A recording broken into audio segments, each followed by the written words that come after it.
tomar posse como pároco dessa paróquia de Nossa Senhora de Guadalupe, querido Padre Maurício, vigário paroquial desta paróquia, queridos padres Manuel, superior da comunidade dos Legionários de Cristo aqui em Brasília, Padre Fernando, Padre Amadeu, queridos ministros da Eucaristia,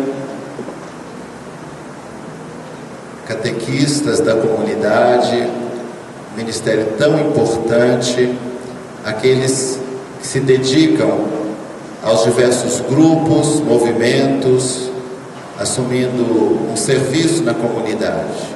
Uma saudação carinhosa a cada um, queridos irmãos, queridas irmãs. Nós estamos já na noite do sábado, no domingo da oitava da Páscoa, que é o domingo da misericórdia.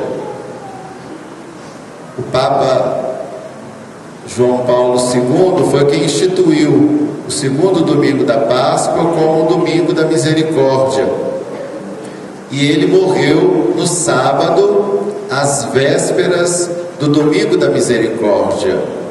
E amanhã, no domingo da misericórdia, será beatificado em Roma. Eu digo isto só para mencionar como as nossas vidas estão nas mãos de Deus, como a história não é simplesmente fruto do nosso esforço e nem é o resultado de uma manipulação divina. Deus não brinca conosco, mas a história, que é a história da salvação, porque Deus a assume conosco, é o resultado de um diálogo vital, de um diálogo existencial, é o resultado de um diálogo de liberdades, da liberdade divina e da liberdade humana. O resultado bonito, quando nós nos deixamos guiar pela providência divina, é algo assim como nós podemos contemplar na vida de João Paulo II, na vida de todos os bem-aventurados e de todos os santos. Os bem-aventurados e os santos são irmãos nossos. É só isso. São irmãos e irmãs nossos. Só isso. Foram batizados nas mesmas águas que nós fomos batizados, no mesmo Espírito, receberem em seus corações a mesma graça que cada um de nós recebeu, o mesmo Espírito Santo, e viveram em meio aos desafios, dificuldades do seu tempo, de suas famílias, trabalhos, para dizer, em palavras simples, sentaram-se nos mesmos bancos que nós nos assentamos, ouviram a mesma palavra de Deus que nós acabamos de ouvir e se alimentaram do Santíssimo Corpo e Sangue, dos Santíssimos Corpo e Sangue de Jesus, como nós temos a graça de ser alimentados. Irmãos e irmãs, nós estamos numa comunidade em processo de santificação. Olha para o seu lado, porque amanhã ou depois, esse que está do seu lado, essa que está do seu lado, pode ser chamado bem-aventurado, bem-aventurada. Talvez não vá ser canonizado, né? Mas, estando no céu, será um santo, uma santa, bem-aventurado, bem-aventurada. Já pensou, Padre Maurício, hein? Beato Padre Maurício. Vai ser assim, com a graça de Deus. Com a graça de Deus. Irmãos, nós estamos na igreja para isso. E sinal de que essa é a vontade de Deus é o fato de estarmos aqui. É o fato de estarmos aqui. O batismo é um sinal inequívoco de que Deus nos quer junto a si, na sua glória, junto a si, já nesta vida e um dia na sua glória. É um sinal inequívoco. Isso não quer dizer que o não batizado não possa ser santo e não possa ser salvo, mas o batizado já sabe que pode contar com todas as graças necessárias para uma vida em comunhão com Deus aqui, para viver a sua história como história de santificação e um dia estar na comunhão dos santos. Isso é a Páscoa. A Páscoa não é a proclamação de uma vitória de Jesus, uma vitória que nos atraia e atrai os nossos aplausos. A Páscoa é o dom de Jesus para que nós estejamos com Ele na casa do Pai. Vou preparar-vos um lugar. Não foi isso que o Senhor nos disse? A Páscoa é isso. Ele partiu, mas partiu com um objetivo muito específico. Partiu pela sua entrega amorosa, sendo crucificado por amor a nós e sendo liberto do poder da morte, está à direita do Pai e foi para preparar-nos um lugar, porque o lugar dos amigos do noivo é junto a Ele. O lugar é esse, é estarmos com Cristo na glória de Deus Pai. Essa é a Páscoa que nós estamos celebrando, para nos recordar que esse caminho é um caminho de cada um de nós, é um caminho de toda a comunidade. É que esse círio pascal vai permanecer aceso por 50 dias. Por 50 dias essa chama permanece acesa durante as celebrações, para recordar a cada um de nós que essa luz brilha em nossas almas, brilha em nossos corações, que nós fomos conquistados por Cristo com alto preço, não o preço da prata ou do ouro, de coisas perecíveis, mas fomos conquistados pelo preço do sangue de Jesus Cristo, pelo preço do sangue do Filho de Deus.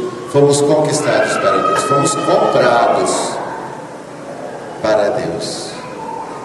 Irmãos e irmãs, é nesse contexto que nós ouvimos as leituras dessa liturgia da palavra. Esse domingo da misericórdia, nós vemos por 2 vezes Jesus entrando para estar com os seus no primeiro dia da semana. Logo após a sexta-feira e o sábado de sua crucifixão e a sua permanência no sepulcro, o Senhor entra.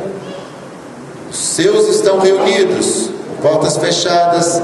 Ele entra e lhes diz: a paz esteja convosco. 8 dias depois, a mesma saudação: a paz esteja convosco. É o início de um novo ciclo, onde a cada domingo se experimenta a paz que vem do Senhor ressuscitado. Portanto, hoje é o 8º dia. Hoje é um domingo que se inscreve na sequência dos domingos da nova criação. E quem está aqui no meio de nós? Adivinha? O Senhor ressuscitado. Ele está aqui, vivo. E o que Ele nos diz? A paz esteja convosco.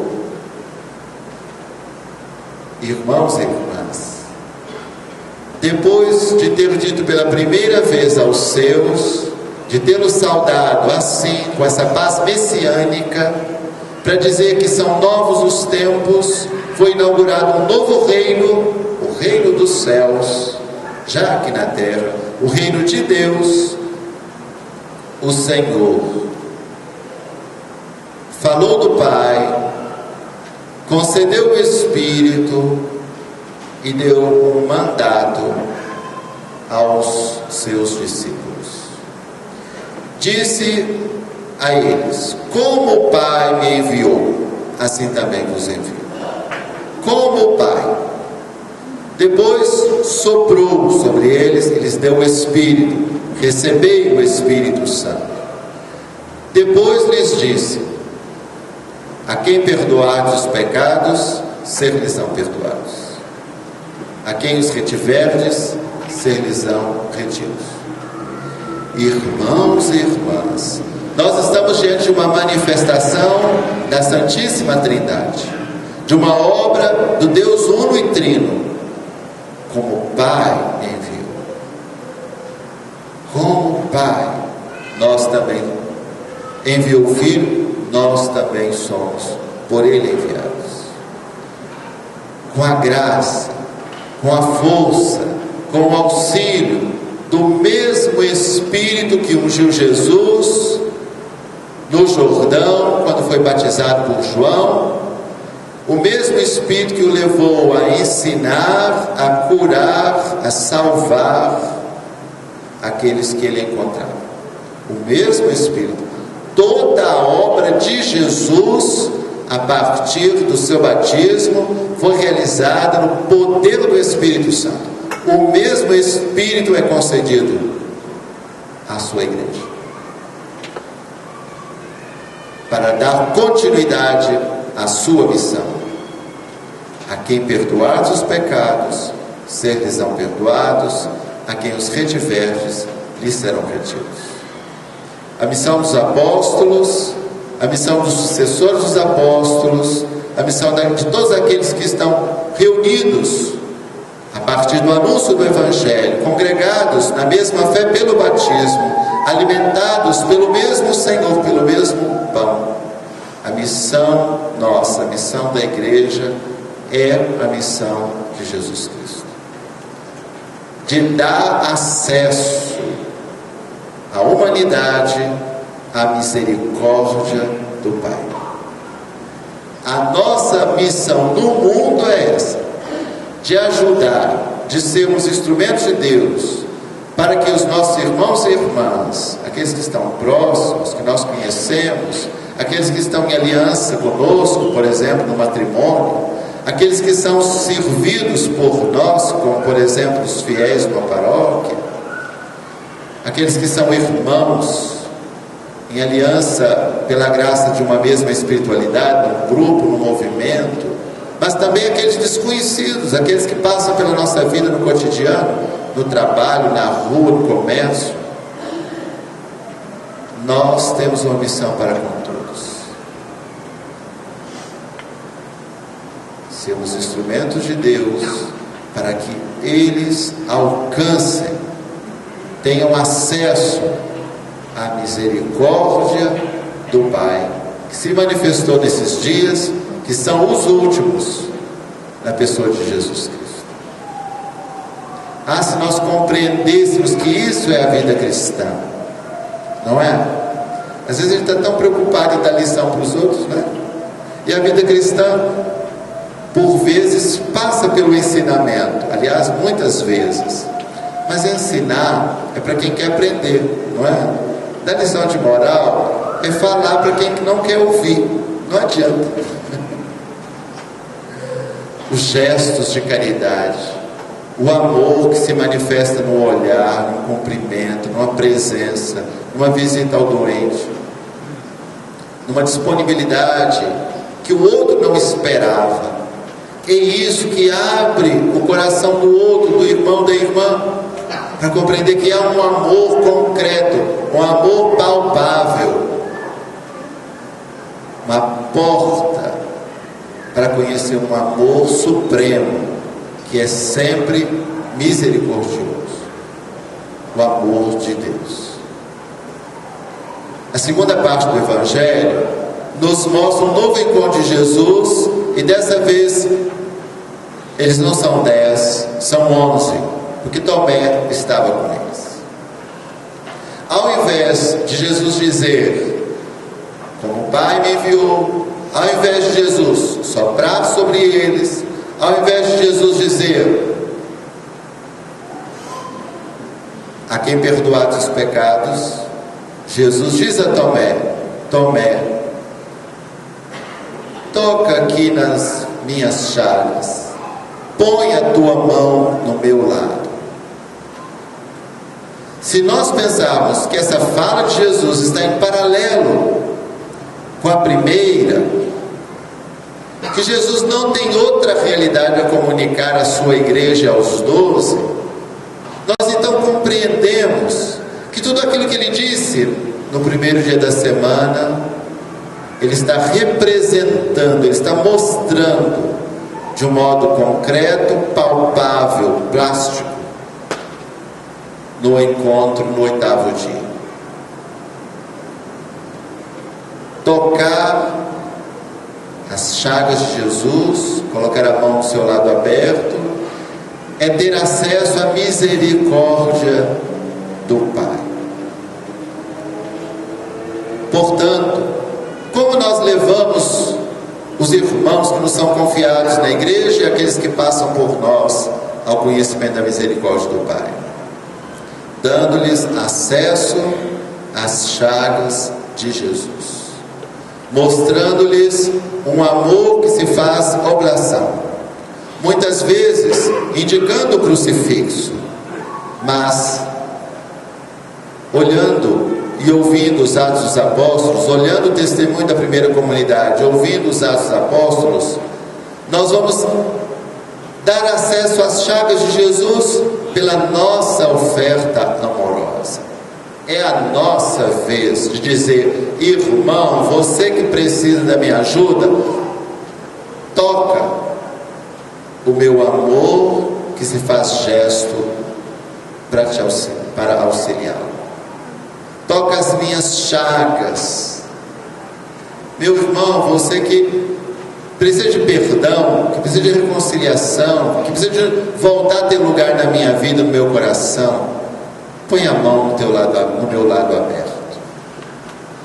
As chagas de Jesus, pouco a pouco, são desenhadas, para usar um termo poético e ameno, são desenhadas nas mãos daqueles que se deixam conduzir pelo Espírito. O lado aberto de Jesus, pouco a pouco, é também esculpido do lado daqueles que se deixam conduzir pela sua palavra para amarem aqueles que precisam de um amor gratuito. Beatos, bem-aventurados, santos e santas, são irmãos nossos, que se deixaram tocar pela graça de Deus, assemelhando-se a Jesus amoroso, Jesus crucificado. Chegou a nossa vez.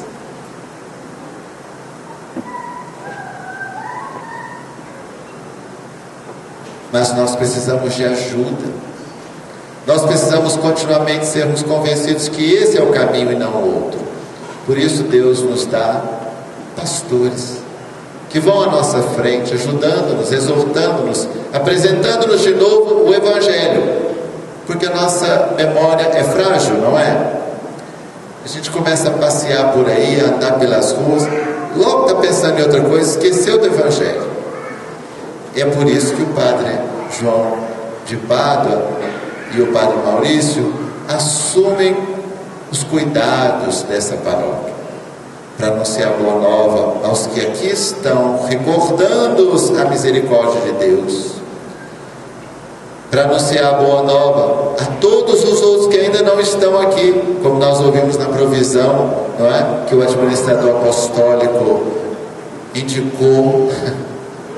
Também os que não creem, a missão do pároco é relativa também a eles, certamente auxiliados por vocês.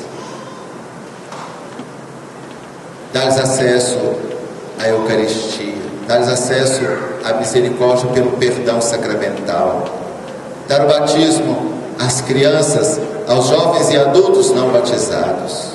A missão do pároco é a mesma da dos apóstolos: dar acesso pela palavra e pelos sacramentos, gerando a vida em comunidade, testemunhando o amor do Senhor, dar acesso a todos à misericórdia, ao amor misericordioso de Deus. Portanto, é uma grande missão.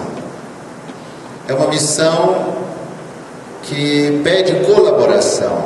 Graças a Deus, o Padre João tem um vigário, o Padre Maurício, que vai ser o seu colaborador próximo. Mas essa missão também de ambos certamente vai requisitar o serviço, a colaboração de todos e de cada um dos senhores e senhoras, de cada um de vocês, jovens, crianças, adultos, todos nesse tempo, num tempo que desconhece o amor, a paternidade. A paternidade está muito ausente, não é? Do nosso mundo. Um tempo que desconhece o amor gratuito, tudo é pago, comprado. Nós precisamos anunciar, nós precisamos evangelizar, nós precisamos ir ao encontro dizendo: há um mundo diferente, há um reino novo que Jesus trouxe para nós. Portanto, a missão é de todos nós. Sinta-se convocado pelas palavras desse pobre bispo nessa noite. Sintam-se convocados. Essa missão, hoje recebida e assumida pelo Padre João de Pádua, os convoca a uma missão cotidiana nessa paróquia, para todos aqueles que por aqui passarem, todos aqueles que moram nessa região, para que escutem a boa nova do Senhor. E como nós ouvimos na primeira leitura, dizendo que muitos se associavam aos primeiros cristãos pelo modo de vida que eles levavam, muitos outros possam se associar a essa comunidade pelo testemunho de vida dado aqui nesse tempo em Brasília. Assim seja.